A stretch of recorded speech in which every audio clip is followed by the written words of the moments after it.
YouTube and welcome back to my channel. In today's video, I'm doing something a little bit different. I am talking about what it's been like to go freelance, to become my own boss at a time when potentially it wasn't really a great idea to do so. In this video, I'm going to give you 6 tips to becoming an entrepreneur. And obviously this is a little bit different because I went freelance. I became a full-time business owner, an entrepreneur, whatever you want to call it, in January of 2020, just a few months before, well, certainly in the UK, just a few months before the world changed and we went into lockdown, and we're now heading into the worst recession ever. So it certainly has been a bit of a rocky roller coaster, a bit up and down, a bit up in the air. And so I thought it would be a good idea to do a video giving some tips on what I have learned in the first 7-8 months of being a freelancer, and some of the advice that I can give to anybody else that is considering doing the same as me, who maybe is in the same position as me and just wants to watch a video from someone who is experiencing similar things. And obviously the caveat is that things are very strange right now, and becoming a freelancer maybe in 6 months or a year's time is going to look even stranger and even more difficult than it feels like it is now. So that is the caveat, but I'm just going to make this video based on what I've experienced in the last 7-8 months. I hope you enjoy this video. Hi, if you're new around here, I'm Bella Foxwell. I'm an Instagram strategist and educator that drops a brand new video on this channel every single week. Usually I am talking about Instagram strategy, and all things to do with that tiny little platform we are all obsessed with. But like I said, today is a bit of a different video from me. I became a full-time freelancer, entrepreneur, small business owner, whatever you want to call it, in January 2020. And so this video, I'm going to share 6 tips for new business owners. Enjoy! So tip number 1 is to see if, when you are thinking about leaving your existing job, see if there is the possibility of doing some freelance work for your existing employer. Now, this may not work for everybody, depending on what job you have, what role you're in. It may not be feasible for you to continue doing work for your previous or existing employer because perhaps you want to do a complete pivot. Perhaps the job that you have means that you can't do part-time freelance work. You have to be there 100%. There may be reasons that this isn't possible for you. But if you are able to potentially do a little bit of freelance work on the side for your current and soon-to-be ex-employer, see if that is something that you could do. This is what I did. So when I was thinking about leaving my previous role, kind of summer, autumn 2019, I was thinking about the possibility of potentially doing a bit of freelance work and still doing that into 2020 to help my previous employer out, so I wasn't just leaving them at the end of the year at Christmas, leaving them in the lurch, and also to benefit me so that I would have some stability, and so that when I took the jump, when I took the leap into being a full-time freelancer 100%, I already had a client and some steady income that I knew about, and so it would make that process a little less scary and my finances a bit more stable. So when I was having that conversation with my manager, she was amazing, and she said that yes, if I was up for it, they would be up for it potentially. It was something that was going to have to be discussed. It wasn't 100% certainty, and I knew that I was still going to be handing my notice in with or without that freelance support. But it was really good that I had that conversation, and it worked out. For the first 6 months of 2020, I worked for my previous employer from my home as a limited company, or 2 days a week. And so I had that stable income for 6 months. It meant that I wasn't going alone 100%. I realized that's a very privileged position that I was in. I was able to do that. I'd also worked really hard at my previous employer for the previous 3 years. So I'd built up a really good relationship with them, and it meant that they also wanted to continue working with me in a more limited capacity for the first half of this year. So if you're able to do something like that, brilliant. The second tip is to put yourself out there and network. Now, the word network used to give me the heebie-jeebies. I hated networking. In my previous job as a corporate 9-to-6 person being employed with a company, if I was ever told that networking was an important part of my job, or I should network more, honestly, it gave me the shivers. I hated networking. The idea of it made me feel sick. And yet, funnily enough, now when I am running my own business and it's all on me to make connections and to network, we're going to call it that, but you don't have to call it networking. I find it's easier when I just don't call it networking. It's actually one of the best things that I have done is actually going out there and making connections with people, not only that potentially could turn into business and work for me, but just people that are like-minded and that are in similar positions to me. I joined a female networking group in London, and that was back in February time, with the hope that it would be meeting once a month in-person get-togethers. Obviously now that is all virtual and probably will continue to be virtual into 2021. But having that support network, meeting other people who are doing very different jobs to my own, but are all running their own businesses mainly, it's given me such a good support network. I have got business out of it, and I've also just made some really good friends. You may be in a similar position where lots of your friends and family don't get what it is that you do. They don't understand. They have a different job role. Maybe they have always been employed. And so honestly, just for your well-being, just for your peace of mind, just to make friends, I really recommend going out there and finding a community that understands what you do and that could potentially bring in new business for you.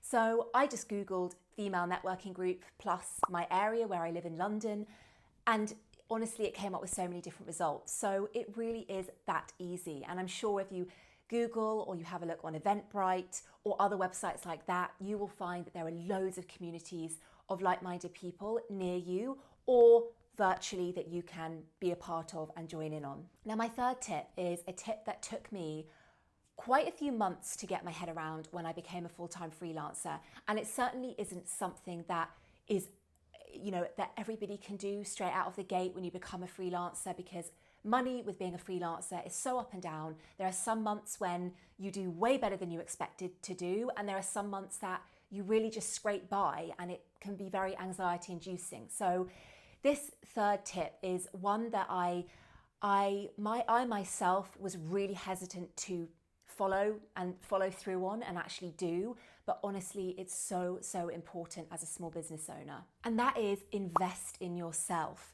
Whether it's training programs, whether it's tools, whatever capacity that comes in, it's so important to invest in yourself. And I understand that when you are first starting out as an entrepreneur, a freelancer, a small business owner, it can feel really counterintuitive and really scary to spend money on yourself when really you feel like all you should be doing is making money and saving it and not spending a penny. I myself, at the beginning of the year, was very hesitant to do this. I made my first investment in myself in a paid community, which was it was sort of 50% learning about how to become a business owner that is making 5 figures a month.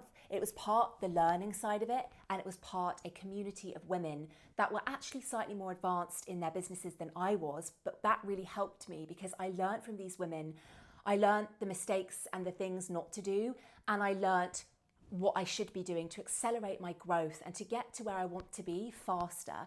It was also a really great place to test ideas and to get feedback on things that, yes, I could have been putting stuff out on my Instagram and in Facebook groups, but these women were really tuned into what it was that we were each doing, and we were all really invested in each other's success and making sure that we were making smart business decisions.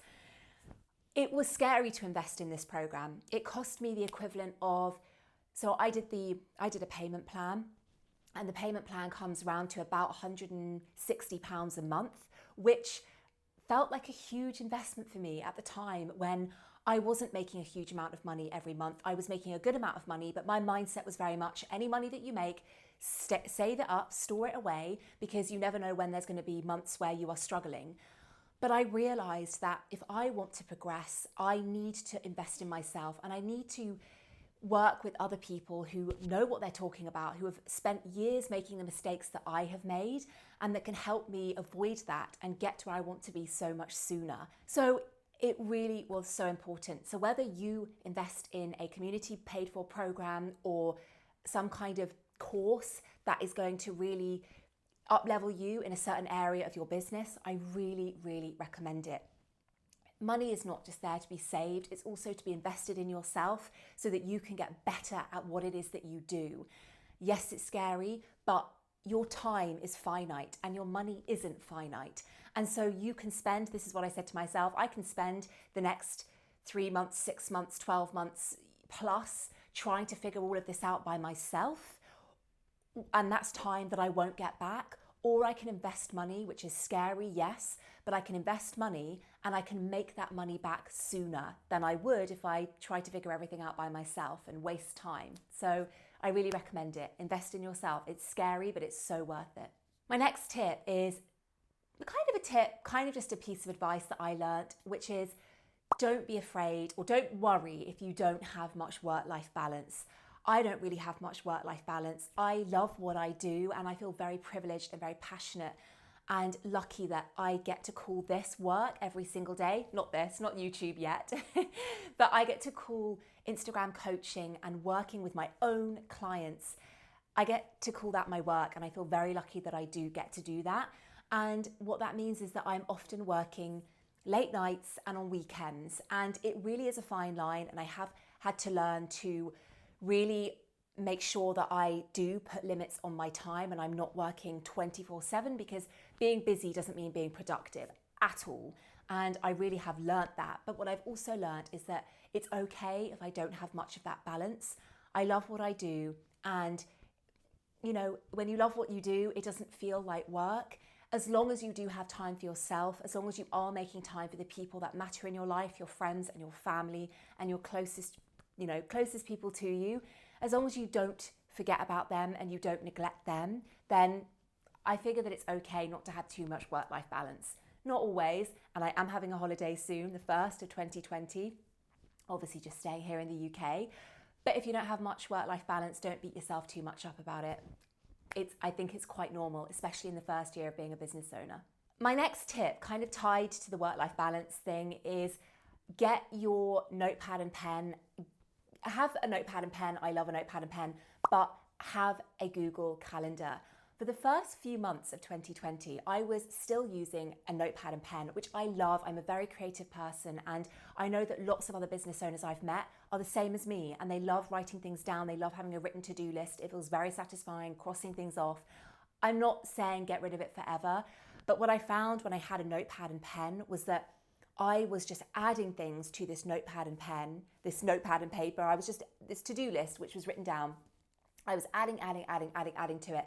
And there were no boundaries on the different areas of that list. So I was just working down that list, and I was taking as much time as I thought needed to be taken on that task. And when it was finished, then I moved on to the next task on my to-do list. And what that meant is that I never finished my to-do list every day. I ended up adding things to it, and it spilled over into the week. Now, you may have different ways of doing your to-do list. You may sit down and have a to-do list for the week. You may only ever put 3 things on your to-do list a day, and if you get those things done, great, then that's a day well done, and then maybe you do other things if you have the time. But if you aren't really sure what process works for you yet, I really recommend just start with Google Calendar. What this meant for me is that rather than just having this written to-do list that just never ended, I sat down and I put things into my Google Calendar that I knew needed to get done, and I put limits on it. So I put task 1, 10 a.m. to 11 a.m., knowing roughly how long things would take. And then if it took me longer than that, I would do it just for that calendar invite for that 1 hour, 1.5 hours, and then I would move on to the next thing. You know, of course we can be flexible with our calendar, but what that has enabled me to do is it's enabled me to be so much more productive. And I can see it on my Google Calendar. It's not overwhelming because I haven't got this huge to-do list. And now I just look at my Google Calendar at the beginning of every week, and I know what I need to get done. And I sit down for bursts of productivity, productive time, 40 minutes, an hour. I sit down, I do that task, I get as much of it done as I can, and I move on to the next thing. Honestly, I can't recommend using a digital calendar of some kind enough. It's so key to productivity and getting rid of that really long written to-do list. My final tip, again, is not so feasible right now in 2020 lockdown, but I really recommend going and working somewhere else if you're able to. So for the first time in 6 months, last week, I went and worked in a cafe and I almost cried with happiness. It was so nice to be somewhere where there were other people working, where I wasn't distracted by my kitchen and cleaning and basically doing loads of other things and procrastinating and finding any kind of distraction that I can to stop me from doing my actual work. Going to a cafe really helps me do this and be so much more productive. Now, again, it's not feasible necessarily right now. Depending on where you live, you might not be able to go to a cafe. And also, I don't advocate spending loads of money on coffee in cafes. It can get really, really expensive. But if you're able to, maybe 1 or 2 mornings or afternoons a week, spend a little bit of money on a coffee, go and sit somewhere and just work there for a few hours. It's such a nice change from working just in your living room or your bedroom or your kitchen all the time. I totally understand that feeling of feeling really, really cabin feverish, really self-contained in the same 4 walls, especially right now when we've all been going through lockdown. And it really just is good for the soul, it's good for productivity, and it's really just a nice way to go out and be creative because you are among other people. That kind of gentle clitter-clatter of noise in a cafe, which I find helps me be more productive, but you might prefer to have headphones on and just work. And the final tip that I want to give to you is to take the leap. Again, I come from a privileged position where luckily I could work for my previous employer for a few months of 2020, and I'm lucky that I had a little bit of money saved in case of an emergency. I also had a few feelers out with employers and other people that I thought if I can't make it work with my own clients, then I should be able to find some other work. And, it wouldn't be the work I want to do because I want to be my own boss. It would be me doing the traditional freelancing route. But if I need to do that, then hopefully I could do that. But it was still terrifying. And I think we all still tell ourselves when we're teetering on the edge of whether we go freelance or not, I don't have enough money saved. I am not ready. I will, there's so many, we can talk ourselves out of it. And I know the biggest thing for me was that I didn't have 3, 4, 5 months worth of salary saved. I had about 6 weeks to 2 months worth of my salary saved, which was quite scary. And I knew that before I knew that I'd have my work with my previous employer. But you know what? I just thought to myself, I'm always going to give myself an excuse and I'm never going to have enough money saved. If you are living in an expensive city like I am in London and you have rent to pay, you will never have as much money as you want to have saved because you have to pay your rent, you have to pay bills, which means unless you literally live at home 24/7 and you never go outdoors and you never spend any money on anything, which then makes living in a city like London pointless, then you will never be able to save enough money. And at some point, it gets to that point where you think, I'm just going to take a leap of faith here. I'm going to do it. Obviously, get as many of your ducks in a row as you can before you take that leap and you hand your notice into your employer. See if you can make connections with other people. See if there is other business opportunities out there before you just quit your job. I had people that I knew that I could hopefully have contracts with. I had potential clients lined up. I already had established myself on Instagram, growing my previous Instagram account. I had my name out there. I had a bit of a portfolio. I wasn't just taking the leap with nothing prepared, but still it was very, very scary and I didn't have heaps of money saved. But like I said, you have to take a leap of faith at some point and trust that it will work out. And if it doesn't work out, if you have a few years of experience under your belt, then you should be able to go and get another job. Like I said, I did this not realizing that there was going to be a global pandemic. Had I known that there was going to be a global pandemic, I probably would have taught myself out of going freelance. And then I would have waited another year being not 100% happy in my job because I wanted to go freelance. There's always an excuse. There's always a reason not to do it. But I really want to encourage you to trust in yourself, to believe in yourself, that you will make it work. That's all for this week's video, guys. I really hope you enjoyed it. And I hope you enjoyed the slightly different video on here talking about being an entrepreneur. It's scary, it's exciting, it's anxiety inducing. I'm so grateful that I get to call this my job. If you are a freelancer, a small business owner, an entrepreneur, I would love to hear your experience in the comments below. If you're a new business owner and you made this leap like I did at the beginning of 2020, I'd love to hear from you. And if you want to hear or see more of these kinds of videos, again, I'd love to know what you think in the comments below. Normally I focus very much on Instagram, but if this kind of content is what you enjoy and what you want to see more of, let me know and I'll create more of it. I'll see you next week for a brand new video, guys. Don't forget to hit the subscribe and bell button, and I will see you next week. Thank you for watching. Bye.